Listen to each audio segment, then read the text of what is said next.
Home surveillance cameras show this pair of 16-year-old twins, a boy and a girl, who have just escaped. They spent more than half an hour going door to door, desperately seeking help. You need some help? Yes. Can you put a lot of sand, please? What's wrong with you? What? What happened? Can you please? We just need somewhere to be right now. What's up, ladies and gentlemen? How you doing today? I hope that your day is going fine. If not, I hope tomorrow gets better. I want to take this time out to say thank you to everyone who's engaging in the content. I appreciate your comments in the comment section. It really means a lot to me. Thank you.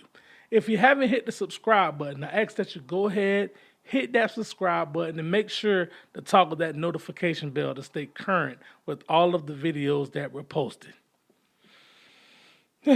Today's video is horrible. It's bad. It's real bad. And if you have any trauma as a kid that was abused by parents, or if you have any trauma with this type of content, don't look. Don't look at this video, because this is not the one for you. It is there's some disturbing images, and it's really it could be triggering. So if you have any problem with that, stop the video now. Do not go for it. But for you guys who are able to watch this, let's go. A mother and her boyfriend accused of handcuffing her children, starving them, and holding them captive in a laundry room are set to be brought back to Harris County tomorrow. Zakia Duncan and Jova Terrell were found in Baton Rouge after an Amber Alert was issued in Texas. Matt Doherty in Cyprus tonight with the video of the teen twins starving and begging for help. We want to alert you, the images you're about to see are difficult to watch. Matt? Nobody could have imagined what was allegedly happening inside of this home. The kids who escaped described a life that is truly a nightmare. It's close to 5 o'clock on Tuesday morning. Home surveillance cameras show this pair of 16-year-old twins, a boy and a girl, who have just escaped. They spent more than half an hour going door to door, desperately seeking help. You need some help? Yes. Can you put a lot of sand, please? What's wrong with you? What? What happened? Can you please? We just need somewhere to be right now. No, we can't do that. Unsure of the circumstances, nearly all of the neighbors told the twins to keep moving. At about 5:30, the temperature was in the 50s. It was exactly 5:27 in the morning when I heard the doorbell ring. A single mother at home with her daughter was the first and only person to open the door. I just knew they were kids right away, so I quickly opened the door. I told them to come in, and I quickly shut the door and I locked it. The woman, who asked that we not use her name or show her face, says she led the twins to her kitchen. I sat them down, I brought them blankets, covered them up, and the first thing the little boy said was, "We're starving." Basically, we're saying, we're hungry, you're gonna give me something to eat. Looking at the 16-year-olds, it was obvious. After getting them something to eat, she started asking questions. When the little girl was here standing, she was visibly shaking and was showing me her handcuffs. They would say, "We just broke out of these." They told me that their mom kept them locked in a laundry room, naked, zip-tied from the ankles and handcuffed from the wrist. They said we would pee and poop on ourselves. And they said when we needed to bathe, the mom would let them use the dirty mop water to bathe. They didn't get a bath. They got dirty mop water. It turned out Zakia Duncan had been arrested for child abuse in the past in Louisiana. Court documents show her children were removed from the home back in 2012. We asked Louisiana's Department of Children and Family Services why the kids were returned, but they told us state law prevents the agency from even acknowledging an investigation. How can a mother do this to their kids? You know, how can a mother feel like this is okay to do? They deserve it.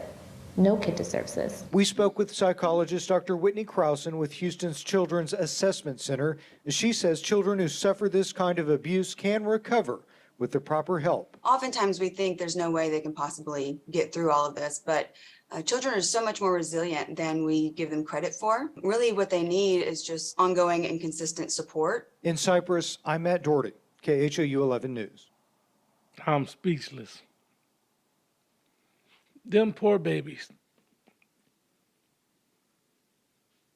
They were looking for help for over 30 minutes. This is the world we live in. The world we live in, everyone is afraid.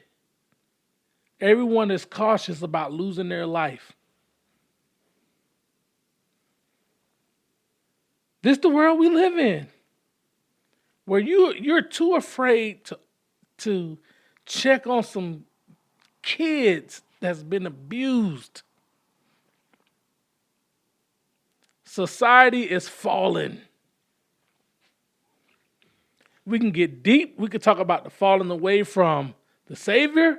We could do that. Yeah, we could talk about that. Because nobody feels safe. These kids were searching for help for over 30 minutes. They was going door to door. No one will let them in. Thank God. Thank God for this single mother. Thank God for this lady. 30 minutes? Do you know how long that is? Do you know how far I could drive in 30 minutes?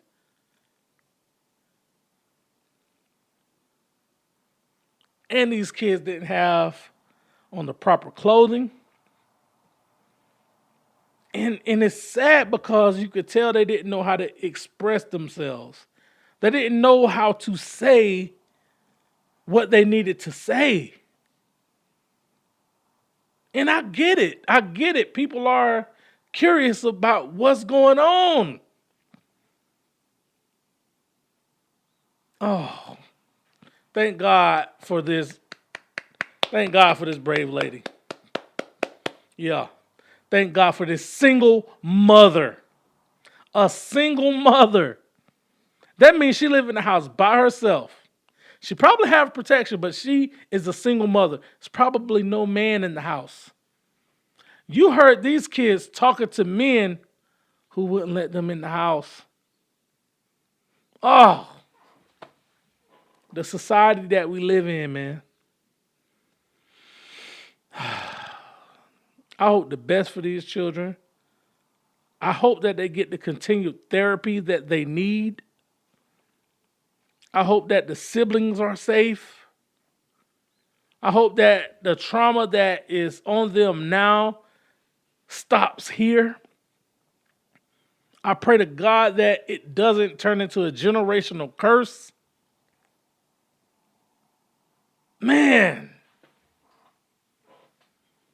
But I thank God for their resilience. These kids escaped. They know that they needed help. They took the opportunity. Yeah, I'm happy for them. They got to get away from that situation. And that mother or that lady who had them, because I won't even give her the satisfaction of calling her a mother. Obviously, there's something wrong with her. Obviously, she have problems. Because this is not her first encounter with abusing children. She has a record of this. She needs treatment. And if it ain't treatment that she needs, she's just evil. Look, something has to be wrong with you to harm a child. Something has to be wrong with you. And I'm not saying that as a way for an excuse to excuse her behavior, but something is wrong with that lady. Some people have problems telling their children no. And for you to go and handcuff your child, that let me know something is wrong with you. And the guy is just as bad. Because why would you go along with that? I ain't finna abuse no children. Them children ain't asked to be here. Them children ain't did nothing. They just your children. They come from you. How can you take your own child, handcuff them to the point where you see the scarring, you see the stuff that's happening to their skin, you malnourished, you give your children dirty mop water to take a bath with?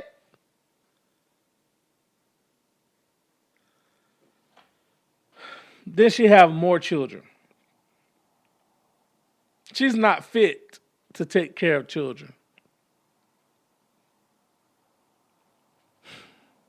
I'm sorry, but this one bothered me, and it's not a good thing. I don't know.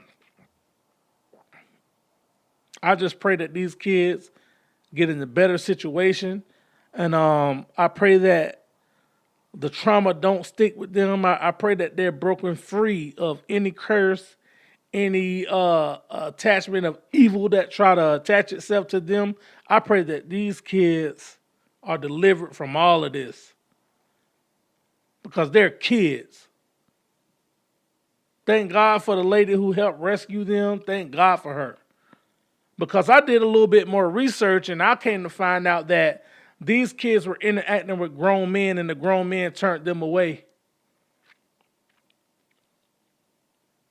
I don't think I could have been one to turn them away. I think I would have tried to figure out what was wrong because where I live at now, like I'm in the country, but I'm right off a major highway. And one morning, I don't know why, me and my wife was up before work, and it was probably like 6 a.m. And we heard a knock on the door. Well, my wife heard a knock on the door, and she was like, "You heard that?" I say, "Nah, that's probably one of the kids getting up." But it happened again. This time I heard it. I'm like, dang, that is a knock on the door. So I prepared myself, if you know what I mean. I prepared myself.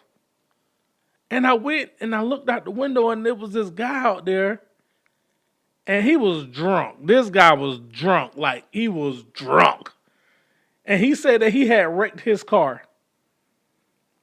This guy had been walking for approximately 4 miles, knocking on doors. No one opened the door. I get it. People are afraid. But I'm going to protect myself, but I don't want to see another human being. I don't know. You don't know how you going to react until you're in that situation, but I know that these kids are traumatized. Nah, we ain't going to say they're traumatized. We're going to say they set free from this trauma. But these parents, this lady who had them, and that boyfriend, they need to be held accountable to the full extent. That's all I got to say. Let me know what you think. Drop it in the comment section. Till the next time, peace.